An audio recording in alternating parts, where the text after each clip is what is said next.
Hey guys, how's it going? Adam from AA for Entrepreneurs here with Mike from Can Man Creations. How you doing today? I'm excellent. Yourself?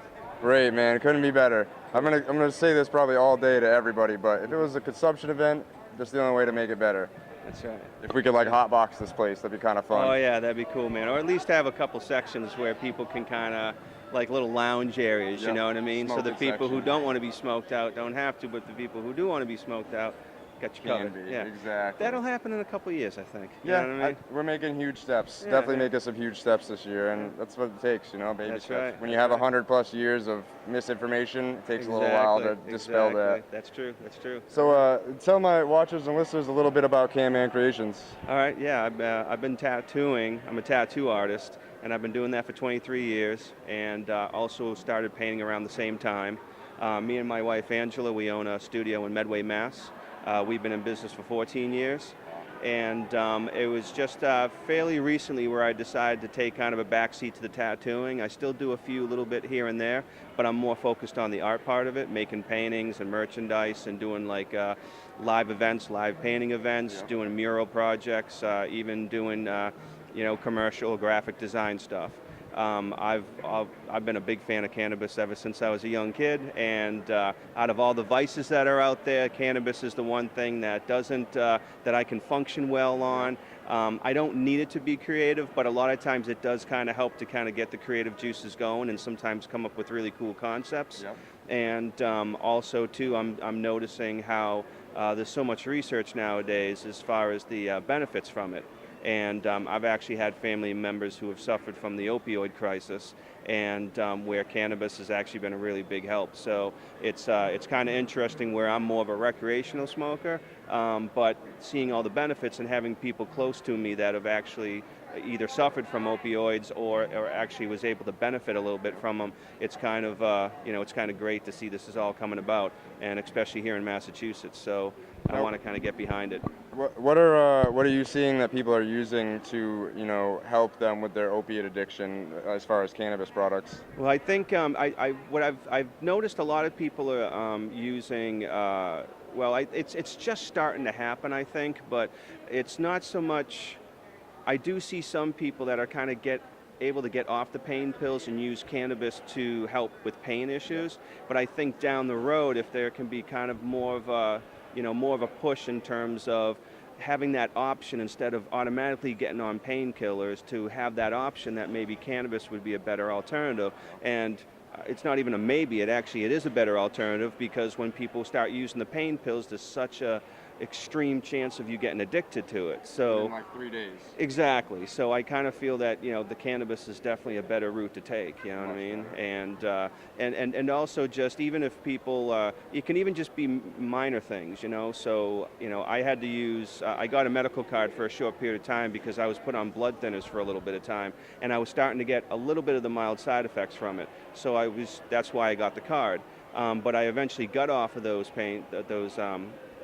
blood thinners, and I just find that, first of all, I like to smoke it recreationally, but I have found that if I've got aches and pains, or I do a lot of exercise and working out, and I do some pretty strenuous hiking sometimes, so instead of taking aspirins or taking a pain pill or something, I just you can do an edible or CBD or anything like that. So I think just mainly the pain management part of it, I think there's a lot of large horizons that they can go in that direction. And then obviously you see the big things like kids that have epilepsy or seizures and whatnot, and that's a huge and I think actually my feeling is once those videos started being kind of sent out there and people saw that it was no bullshit, like here's a kid that has seizures 3 times a day, now he has a seizure once a week. Like, nobody can deny that. Nobody can argue with that anymore. So it's really good to see that people are like, what, this shouldn't be demonized. This is bullshit, Really Alcohol is more of a trouble to our society than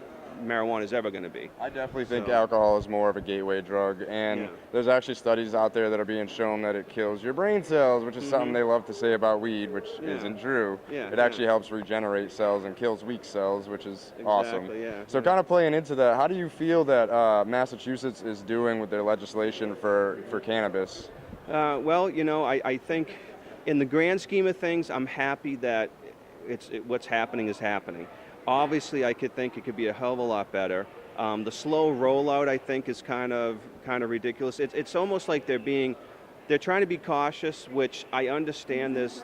I do understand that, but being overly cautious just creates more problems. Yep. So, you know, for example, you have 2 dispensaries that are open, rec dispensaries, and you had thousands of people in line there, and it's causing traffic jams, and then the local townspeople were complaining because of the traffic, and it's like, well, what do you expect?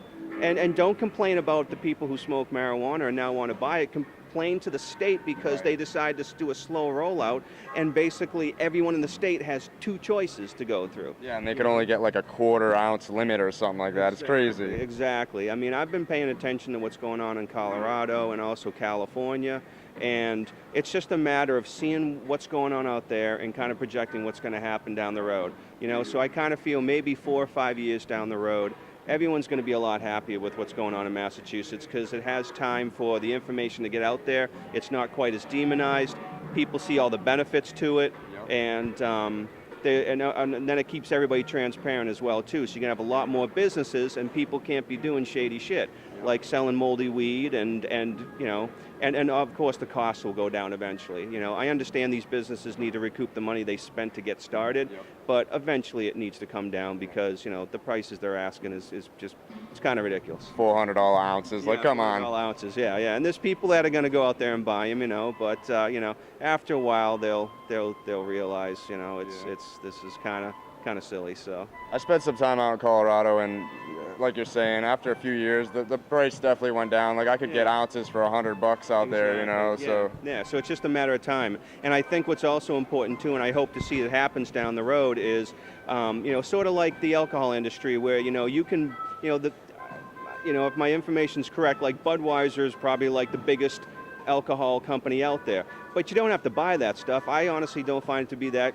very tasty at all. I'd rather pay a little extra money and get like a really good craft beer. Right. So I think that that's going to happen in it's happening in the marijuana industry and the cannabis industry out west, and I hope to see that happen sooner than later in Massachusetts, because there are a lot of great smaller batch growers in the state that in my opinion are growing much better quality stuff than you're going to get in any of the dispensaries. And it's just a matter of time that I feel like they need to be brought into the business, you know, and not all these big giant big money businesses, you know, that you have some of the smaller craft businesses, you know.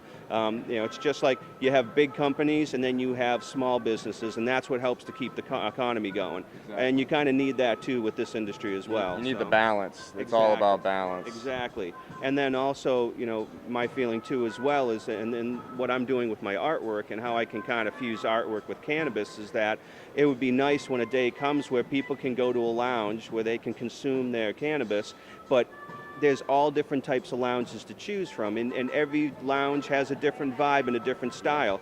It's a lot like when I went to Amsterdam a few times, and I could go to a different coffee shop, and each coffee shop had a really cool vibe and style to it. There'd be a particular style of art and a vibe to it and different types of music, and then I'd kind of hang out there, and then I'd go to another one, and then you're transported into a totally different vibe, you know? And I'd like to see that happen here, and really, you know, music and art and different culture like that is what's going to help make that happen. So definitely. Yeah. Awesome. I don't want to keep you too much from doing your thing. Oh, no, so just let my people know any upcoming events that you're going to be a part of. And okay. Well, let me see. Right now, I don't have anything planned for this year just yet. This is the I think the last event I'm doing this year, and then going into 2019. I am definitely freeing my calendar open. I'm going to do a lot of painting this winter. Right now, I think the only thing we're talking about is going out to Burning Man next summer. We'll hopefully make it out there. But if anybody wants to follow and see what we got going on, you can go to either my Instagram or Facebook, which is Canman Creations, and then I have a website, canmancreations.com. And I love doing live painting events, so there's a lot of people I've been talking to about, you know, hey, come out to our festival, or, you know, come out to our events. So there's going to be a lot going on. So if people want to see what I'm doing and all the new shit I got going on, just check out the site. Definitely. I definitely look forward to seeing you grow, Mike, and I'm definitely going to see you at a bunch of different events this year. Yeah, thank you. See you guys later. Yeah.